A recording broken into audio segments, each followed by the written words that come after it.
मथुरा की पवित्र धरती पर उस दिन एक अजीब सी औरत पहुंची थी।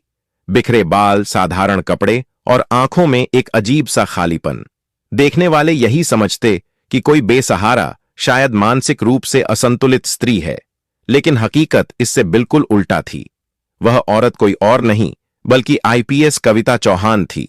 वही नाम जिसे सुनकर बड़े बड़े अपराधियों की रीढ़ में सिहरन दौड़ जाती थी। आज वह वर्दी में नहीं थी, पहचान में नहीं थी, और शायद यही उसकी सबसे बड़ी ताकत थी। कविता इस बार खुली कार्रवाई करने नहीं आई थी। यह मिशन इतना नाजुक था कि एक छोटी सी गलती पूरे अपराधी गिरोह को फरार कर सकती थी। इसलिए सरकार ने यह जिम्मेदारी सिर्फ उसी को सौंपी थी। आज कविता एक पुलिस अफसर नहीं बल्कि भीड़ में खोई हुई एक अनजान औरत थी। मथुरा की गलियां भक्तों से भरी थीं। चारों ओर मंत्र, भजन और मंदिरों की घंटियों की गूंज थी। लेकिन कविता की नजरें इन सब पर नहीं थीं। उसे पता था कि इसी पवित्र शहर में एक ऐसी जगह है जहां मासूम बच्चियों की चीखें दबी हुई हैं। नाम था जीवन ज्योति बालिका गृह। नाम सुनते ही लोगों के चेहरे पर संतोष की मुस्कान आ जाती है, लेकिन उस नाम के पीछे जो अंधेरा था उसे सिर्फ कुछ टूटे हुए दिल ही जानते थे। कविता प्रेमानंद महाराज जी के आश्रम के पास पहुंची। भक्तों की लंबी कतार लगी थी। कोई माला फेर रहा था, कोई रोते हुए भगवान से कुछ मांग रहा था। कविता भी उसी कतार में शामिल हो गई, सिर झुकाए, शांत, लेकिन भीतर तूफान लिए। घंटियां धीरे धीरे शांत होने लगीं। दर्शन पूरे हुए, लेकिन कविता जानती थी जिन कदमों से वह आज भगवान के दर्शन कर रही है, उन्हीं कदमों से आज किसी को इंसाफ भी दिलाना है। जैसे ही वह बाहर निकली, आसमान से बारिश टपकने लगी। सड़क किनारे एक चाय की दुकान थी। कविता वहां बैठ गई, थकान का नाटक करते हुए, ताकि कोई शक न करे कि वह कोई खास नहीं, बस एक साधारण औरत है। तभी उसने सुना रोने की एक धीमी सी आवाज। पहले तो लगा कोई भक्त भावुक हो गया होगा, लेकिन यह रोना अलग था। इसमें भक्ति नहीं थी, इसमें डर था। ऐसा डर जैसे किसी की सांसें कसकर पकड़ी जा रही हों। कविता उठी और आवाज की दिशा में बढ़ी। सीढ़ियों पर एक बूढ़ी औरत बैठी थी, बारिश में भीगी हुई, कांपती हुई और पूरी तरह टूटी हुई।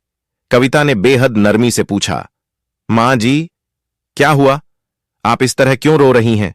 बूढ़ी औरत ने सिर उठाया। उसकी आंखों में ऐसा खौफ था कि पल भर के लिए कविता भी सन्न रह गई। कांपते होंठों से वह बोली, बिटिया, मुझे बचा लो, वरना वो लोग मुझे भी मार डालेंगे। कविता के चेहरे पर चिंता थी, लेकिन भीतर का पुलिस अफसर जाग चुका था। वह पास बैठी और बोली, कौन लोग? मां, साफ साफ बताओ, मैं सुन रही हूं। बूढ़ी औरत ने आंसू पोंछे। जीवन ज्योति बालिका गृह। यह नाम लेते ही कविता के दिल में जैसे किसी ने चाकू घोंप दिया। यही तो था, यही मिशन की जड़। मां, वहां क्या होता है? कविता ने धीरे से पूछा। बूढ़ी औरत का नाम मंजू देवी था। 4 साल से वह जीवन ज्योति में सफाई का काम कर रही थी। उसकी आवाज कांप रही थी, लेकिन सच अब फूटने को था। वहां बच्चियों को सहारा नहीं मिलता बिटिया, वहां तो शैतान राज करता है। नाम है जीवन ज्योति, पर असल में वह जगह पाप का कुआं है। कविता चुपचाप सुन रही थी। दिल ठंडा पड़ता जा रहा था और दिमाग आग बनता जा रहा था। मंजू ने आगे कहा, वहां एक आदमी है, गणेश भट्ट। दुनिया उसे समाजसेवी कहती है, दानदाता मानती है, लेकिन असल में वह एक दरिंदा है। मंजू के होंठ थरथरा गए। नई लड़की आती है, जिसकी कोई पूछने वाला नहीं होता, या जो कमजोर होती है, उसे जांच के नाम पर बंद कमरे में ले जाते हैं।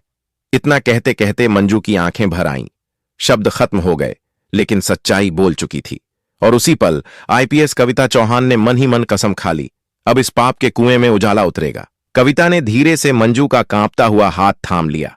उसकी पकड़ में भरोसा था, आवाज में हिम्मत। डरो मत मां, मैं यहीं हूं, अब कुछ नहीं होगा, जो जानती हो सब बता दो। मंजू की पलकों से आंसू टपक पड़े। उसने बेहद धीमी टूटी हुई आवाज में कहा, उन्हें नशे की दवा दी जाती है बिटिया, फिर उनकी हवस मिटाई जाती है, उसके बाद बेच दिया जाता है। एक पल रुक कर वह फफक पड़ी। कई लड़कियां वापस आती ही नहीं, कागजों में लिख देते हैं, भाग गई। कविता के भीतर जैसे कोई ज्वालामुखी फट पड़ा। नसों में खून उबाल मारने लगा, लेकिन चेहरे पर एक भी लकीर नहीं हिली। आज उसका भेष ही उसकी ढाल था और उसका सबसे बड़ा हथियार। मंजू की पीड़ा यहीं खत्म नहीं हुई। उसकी आवाज और कांपने लगी। 2 दिन पहले रानी नाम की लड़की थी, 17 साल की, बहुत भोली, बहुत मासूम। उसने गणेश के कमरे में जाने से मना कर दिया। मंजू की सांसें लड़खड़ा गईं। उसे बेरहमी से मारा गया, फिर उस अंधे कमरे में बंद कर दिया जिसे पागलखाना कहते हैं। अगले दिन उसकी लाश मिली और रात में नाले में फेंक दी गई, जैसे वो इंसान नहीं, कचरा हो। कविता की सांस भारी हो गई। आंखों के सामने अंधेरा सा छा गया। खून खौल रहा था, लेकिन होंठ सिले हुए थे। मां, तुमने यह सब देखा? कविता ने बेहद संयम से पूछा। मंजू ने सिर झुका दिया। अपनी आंखों से, बिटिया, और यही मेरी सबसे बड़ी गलती बन गई। उसकी आवाज डर से कांप उठी। उन्होंने धमकी दी है, कहते हैं चोरी का केस लगा देंगे, जेल में डाल देंगे। लेकिन अब मैं चुप नहीं रह सकती। उन बच्चियों की चीखें हर रात मेरे कानों में गूंजती हैं। कविता ने गहरी सांस ली, फिर मंजू का हाथ और कसकर पकड़ लिया। मां, आज से तू अकेली नहीं है, अब तेरे साथ मैं हूं। सच को दबाने वालों का वक्त खत्म हो चुका है।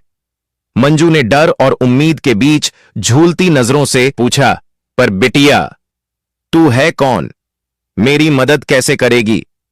कविता के होंठों पर हल्की सी मुस्कान उभरी। इतना समझ लो मां, भगवान ने मुझे ही तेरी पुकार सुनने भेजा है। मंजू की आंखों में पहली बार उम्मीद की रोशनी चमकी, जैसे किसी डूबते को किनारा मिल गया हो। लेकिन कविता जानती थी, यह लड़ाई आसान नहीं थी। जीवन ज्योति का गणेश कोई मामूली अपराधी नहीं था। उसके पीछे पैसा था, ताकत थी, रसूख था। पर वह यह नहीं जानता था कि अब उसकी जिंदगी में एक ऐसी दुश्मन उतर चुकी है जो भीतर घुसकर ही उसे खत्म करेगी। कविता खड़ी हुई, मंजू का हाथ थामते हुए बोली, चलो मां, मुझे वहां का रास्ता दिखा। आज रात मैं उसी नरक के दरवाजे पर दस्तक दूंगी। मंजू घबरा गई। नहीं बिटिया, अभी नहीं। रात में वे जानवर बन जाते हैं। कविता की आवाज में फौलाद उतर आया। जानवर चाहे जितना ताकतवर हो, शेरनी के सामने टिक नहीं सकता। और उसी पल तय हो गया, आज वही रात होगी जिस रात जीवन ज्योति की दीवारें कांपेंगी, जिस रात वहां कैद हर लड़की को आजादी की सांस मिलेगी। बारिश तेज हो गई, बिजली चमकी, जैसे आसमान भी इस फैसले का गवाह बनना चाहता हो। मंजू फिर कांप उठी। बिटिया, रात में वहां जाना ठीक नहीं। वे शराब पीकर हैवान बन जाते हैं, किसी को नहीं छोड़ते, लड़की हो या बूढ़ी। कविता की आवाज धीमी थी, लेकिन अडिग। मां, वहीं तो जाना है, बाहर से कुछ नहीं होगा, जब तक मैं अंदर जाकर सब अपनी आंखों से नहीं देखूंगी। मंजू रुक गई, डरते हुए पूछा, पर तू अंदर जाएगी कैसे? वे किसी अनजान को भीतर नहीं घुसने देते। यह सुनते ही कविता की आंखों में एक चमक दौड़ गई। उसने आसमान की ओर देखा और कहा, एक रास्ता है जिस पर वे सोच भी नहीं सकते। मंजू चौंक गई। कौन सा रास्ता बिटिया? कविता उसके पास झुकी और फुसफुसाई, मैं पागल बनकर जाऊंगी, नाम होगा चंपा। और पागल को कौन रोकता है? वे खुद पकड़कर मुझे वहीं ले जाएंगे जहां मुझे पहुंचना है। मंजू सन्न रह गई। बिटिया, पागल बनी तो वे तुझे मार देंगे। उनकी नजर में पागल की कोई कीमत नहीं होती। कविता मुस्कुरा दी। मां, पुलिस की जिंदगी इसी पर टिकी होती है। जहां आम इंसान डर जाए, वहीं हमें कदम रखना पड़ता है। कुछ ही देर में कविता ने अपनी साड़ी बदल ली। वह तेज, आत्मविश्वासी आईपीएस अफसर अब ऐसे फटे पुराने कपड़ों में थी कि पहचान पाना नामुमकिन था। मंजू उसे देखती रह गई और कांपती आवाज में बोली, बिटिया, अब तो तू सचमुच पागल सी लग रही है। और कविता के चेहरे पर एक रहस्यमयी मुस्कान फैल गई, क्योंकि मिशन शुरू हो चुका था। इसके बाद कविता ने अपना सबसे अहम हथियार निकाला, एक नन्हा सा बटन कैमरा, इतना छोटा कि नजर उस पर टिक ही न सके। उसने उसे बड़ी सावधानी से साड़ी के पल्लू के भीतर की ओर फिट कर लिया। मंजू ने घबराकर फुसफुसाया, ये क्या है बिटिया? कविता ने धीमे लेकिन आत्मविश्वास से कहा, मां, यही मेरी असली ताकत है। जो कुछ मैं अंदर देखूंगी, जो कुछ सुनूंगी, हर जुर्म, हर चेहरा, हर आवाज, सब इसमें कैद होगा। इसके बाद उसने अपने उलझे बालों के भीतर एक छोटा सा माइक्रोफोन छुपा दिया। अब कविता पूरी तरह बदल चुकी थी। अब वह आईपीएस कविता चौहान नहीं थी। अब वह चंपा थी, एक पागल, बेघर, बेसहारा औरत। उसकी आंखों में अब एक अलग ही चमक थी, भेष की, रणनीति की और न्याय की जलती हुई आग की। मंजू ने कांपते हुए पूछा, बिटिया, अब क्या करेंगे? कविता बोली, अब हम बस स्टैंड जाएंगे। वहां मैं पागलों की तरह चिल्लाऊंगी, चीजें फेंकूंगी, हंगामा करूंगी। लोग घबरा जाएंगे, पुलिस बुलाएंगे और वही पुलिस मुझे पकड़कर उस जगह भेज देगी जहां मुझे जाना है, जीवन ज्योति बालिका गृह। मंजू का गला भर आया। भगवान तेरा भला करे बिटिया। दोनों तेज कदमों से बस स्टैंड की ओर बढ़ीं। अगले ही पल कविता उर्फ चंपा ने सड़क पर आतंक मचा दिया। हट जाओ, मेरे राजा आ रहे हैं, मुझे कोई मत रोकना। उसने फलवाले का ठेला पलट दिया। सेब और केले सड़क पर लुढ़क गए। लोग घबराकर इधर उधर भागने लगे। अरे पुलिस बुलाओ, ये तो पागल है। बस यही सुनना था। कुछ ही मिनटों में पुलिस की जीप आकर रुकी। 2 महिला सिपाही उतरीं और बड़ी मुश्किल से चंपा को काबू में किया। छोड़ो मुझे, मेरा राजा आएगा, मुझे जाने दो। चंपा चीखती रही और लोग तमाशा देखते रहे। एक सिपाही बोली, इसे जीवन ज्योति बालिका गृह भेजना पड़ेगा, खतरनाक लगती है और कोई ठिकाना भी नहीं। यह सुनते ही कविता की आंखों में एक अदृश्य मुस्कान चमक उठी। दूर खड़ी मंजू ने मन ही मन भगवान को धन्यवाद दिया। कुछ ही पलों में चंपा नाम की यह पागल औरत सरकारी वैन में बैठा दी गई। करीब 20 मिनट बाद गाड़ी एक पुरानी, विशाल और डरावनी हवेली जैसी इमारत के सामने रुकी। बाहर लगा बोर्ड पढ़कर ही रोंगटे खड़े हो गए। जीवन ज्योति बालिका गृह, बेघर लड़कियों के लिए सेवा केंद्र। नाम पावन था, लेकिन हवा में कुछ सड़ा हुआ था। कविता ने पहली ही नजर में समझ लिया, यह जगह बाहर से शांत, भीतर से तूफान है। दरवाजा खुला और एक कर्कश आवाज गूंजी, लाओ इस नई पागल को, शाम के बाद आया माल ज्यादा काम आता है। ये आवाज थी कंचन की, जिससे अंदर के सभी कर्मचारी डरते थे। कठोर चेहरा, हाथ में मोटा डंडा और आंखों में नीचता की परछाई। महिला सिपाहियों ने पूछा, मैडम इसे कहां रखना है? कंचन ने तिरछी नजर डालकर कहा, सीधा हॉल में फेंक दो, सुबह तक इसकी औकात पता चल जाएगी। चंपा चीखती हुई अंदर धकेल दी गई। मेरा राजा आएगा, मुझे छोड़ दो। धड़ाम, लोहे का भारी दरवाजा बंद हो गया। अंदर घुप अंधेरा था। हवा में सीलन और फफूंद की बदबू तैर रही थी। धीरे धीरे कविता की आंखें अंधेरे की आदी होने लगीं। वह एक विशाल हॉल में थी। फर्श पर करीब 60 लड़कियां बैठी थीं। कुछ दुबकी हुई, कुछ सिसकती हुई, कुछ खाली निगाहों से दरवाजे को घूरती हुई, जैसे जिंदगी से उम्मीद ही छिन चुकी हो। एक पतली सी लड़की पास आई और फुसफुसाई, दीदी तुम नई आई हो? कविता ने उसे पहचान लिया। यह वही नेहा थी जिसके बारे में मंजू ने बताया था, लेकिन भेष नहीं टूटना था। कविता ने पागलों की तरह कहा, मेरा राजा आएगा, तुम कौन हो? यह जगह जेल से भी बदतर थी। यहां कोई ऊंची आवाज में बात नहीं करता था। सबकी सांसें दबी हुई थीं, जैसे वे जी नहीं रहीं, बस जिंदा रहने की सजा काट रही हों। तभी धड़ाम धड़ाम धड़ाम, लोहे के गेट पर किसी ने डंडा मारा। पूरा हॉल सिहर उठा। लड़कियों ने तुरंत अपने सिर घुटनों में छुपा लिए। डर हवा में घुल गया। दरवाजा खुला और 2 हट्टे कट्टे आदमी अंदर घुसे। भूरा और लल्लन, गणेश भट्ट के खास गुंडे। भूरा ने टॉर्च घुमाई और ठहाका लगाया, देख लल्लन, नई चिड़िया आई है लगता है। लल्लन ने गंदी हंसी के साथ कहा, आज साहब बहुत खुश होंगे। उनकी हंसी ने हॉल की हर सांस रोक दी। हर लड़की का डर अपने चरम पर था। कविता ने आंखें आधी बंद कर लीं और मन ही मन कहा, अब शुरू होगा असली खेल। पागलों जैसी बुदबुदाहट करती हुई वह खुद को हॉल के एक कोने में सिमटा लेती है। तभी लल्लन की गूंजती आवाज हवा चीर देती है, सब खड़ी हो जाओ। डरी सहमी लड़कियां एक साथ उठ खड़ी होती हैं। किसी के हाथ कांप रहे हैं, किसी के होंठ थरथरा रहे हैं। कविता भी उठती है, लेकिन जानबूझकर टेढ़ी मेढ़ी, जैसे चंपा को ठीक से खड़ा होना आता ही ना हो। भूरा की नजर नेहा पर टिक जाती है। तू फिर छुप रही है? वह दांत पीसकर बोलता है, आज नहीं बचेगी। नेहा बिजली की तरह कांप उठती है। उसकी आंखों में ऐसा डर है जो आत्मा तक को हिला दे। कविता सब देख रही है। कैमरा सब कैद कर रहा है, चेहरे, आवाजें, यह अमानवीय माहौल। दिल चीख रहा है, अभी अभी खत्म कर दो इन्हें। लेकिन दिमाग फुसफुसाता है, नहीं, पूरी जड़ उखाड़नी है, अभी नहीं। अचानक भूरा की नजर कविता पर पड़ती है। ओए पगली, इधर आ। कविता कान पकड़कर अजीब सी आवाज निकालती है, हां हां, मेरा राजा आ गया। लल्लन ठहाका लगाता है, देख सच में पागल है। भूरा पूछता है, साहब के पास भेजें या कल के लिए छोड़ दें? लल्लन कविता को ऊपर से नीचे तक देखता है, फिर ठंडे लहजे में कहता है, आज रहने दो, नए चेहरों की तैयारी होती है। उसकी आवाज जहरीले सांप की फुफकार जैसी लगती है। लड़कियों का डर और गहरा हो जाता है। नेहा की आंखों से आंसू बहने लगते हैं। भूरा और लल्लन बाहर जाते हुए कहते हैं, तैयार रहना, रात लंबी है। धड़ाम, दरवाजा बंद होता है और हॉल सन्नाटे में डूब जाता है।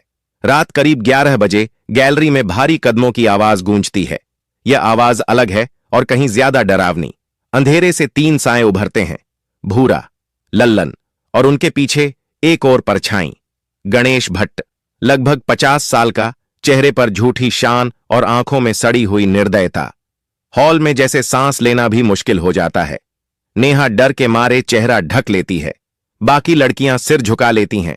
सब जानती हैं, जिस पर उसकी नजर पड़ी उसके लिए यह रात खत्म नहीं होगी। भूरा टॉर्च की रोशनी कविता के चेहरे पर डालता है।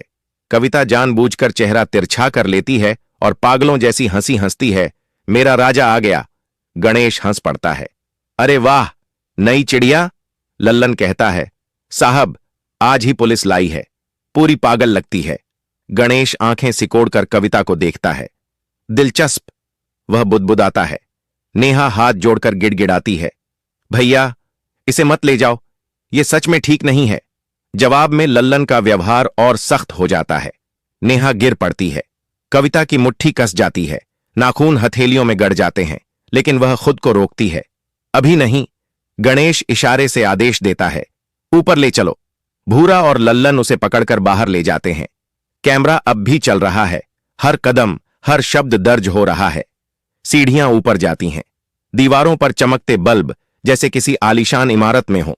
नीचे अंधेरा और भय, ऊपर नकली रोशनी और ऐश। गलियारे के आखिर में एक कमरा। दरवाजा खुलता है। अंदर का दृश्य और भी बेचैन करने वाला है। महंगे फर्नीचर, बोतलें, बिखरी चीजें। दरवाजा बंद हो जाता है। अब कमरे में सिर्फ 2 लोग हैं। गणेश आगे बढ़ता है। डरने की जरूरत नहीं। यहीं कविता की सहन शक्ति टूट जाती है। आंखों में जलती आग भेष को चीर देती है। पुलिस अफसर जाग चुकी है।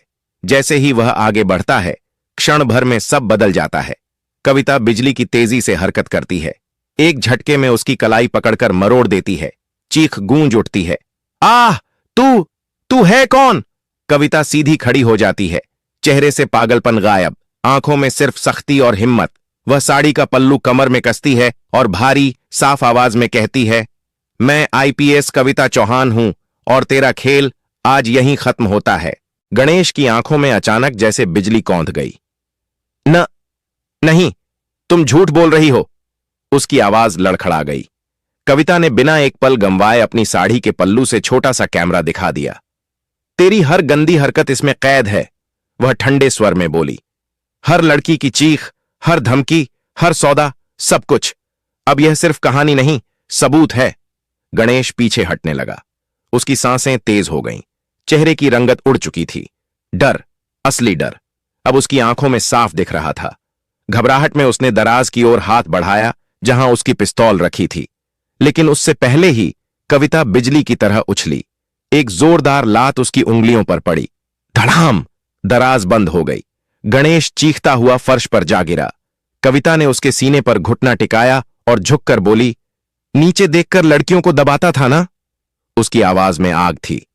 आज पुलिस तेरे ऊपर बैठी है, अब बता, कैसा लग रहा है? गणेश की सारी अकड़ टूट चुकी थी। दर्द और डर से वह रो पड़ा। मैडम, छोड़ दीजिए, पैसे दूंगा, जो कहेंगी दूंगा। कविता ने उसकी शर्ट पकड़कर उसे ऊपर उठाया। तेरी औकात क्या है मुझे खरीदने की?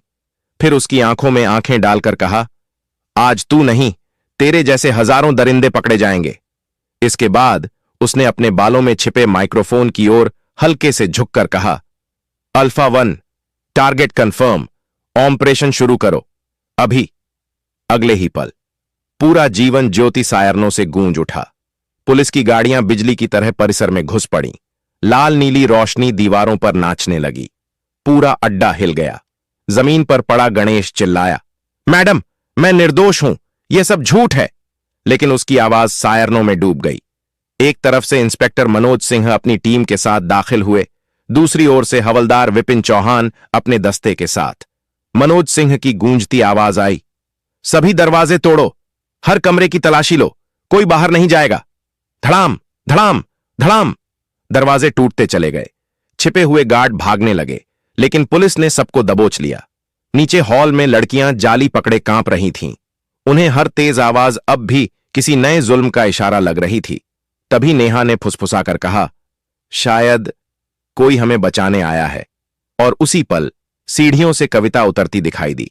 अब उसके चेहरे पर न छंपा का पागलपन था, न मजबूरी का नखाब, बल्कि एक सच्चे पुलिस अफसर की चमक थी। नेहा की आंखें भर आईं। दीदी, आप पागल नहीं थीं? कविता मुस्कुराई।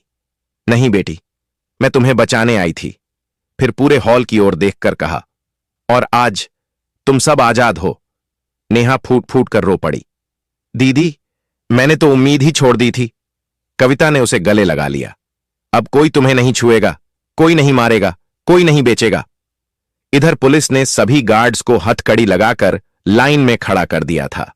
भूरा और लल्लन भी सिर झुकाए खड़े थे। उनकी सारी हैवानियत खत्म हो चुकी थी। थोड़ी देर बाद मंजू देवी को भी अंदर लाया गया। जैसे ही उसने हॉल में आजाद खड़ी लड़कियों को देखा, वह फूट फूट कर रो पड़ी। वह कांपते हाथों से कविता के पैर छूने झुकी, लेकिन कविता ने तुरंत रोक लिया। मां, पैर नहीं, वह नरमी से बोली।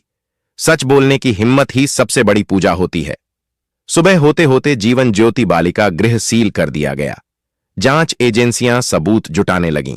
सरकार ने तुरंत आदेश दिया, हर लड़की को सुरक्षित आश्रय, इलाज, शिक्षा और नई शुरुआत मिलेगी। जिनकी पहचान मिटा दी गई थी, उन्हें अब फिर से नाम मिला। जब पुलिस की गाड़ी रवाना होने लगी, नेहा दौड़ती हुई आई। दीदी, आप फिर मिलोगी ना? कविता ने मुस्कुराकर कहा। मैं यहीं हूं बेटी, जब जब किसी को इंसाफ चाहिए होगा तब तब। गाड़ी आगे बढ़ गई। मथुरा की वही सड़कें थीं, वही मंदिर, वही घंटियां। लेकिन आज हवा में डर नहीं था, आज हवा में न्याय की खुशबू थी।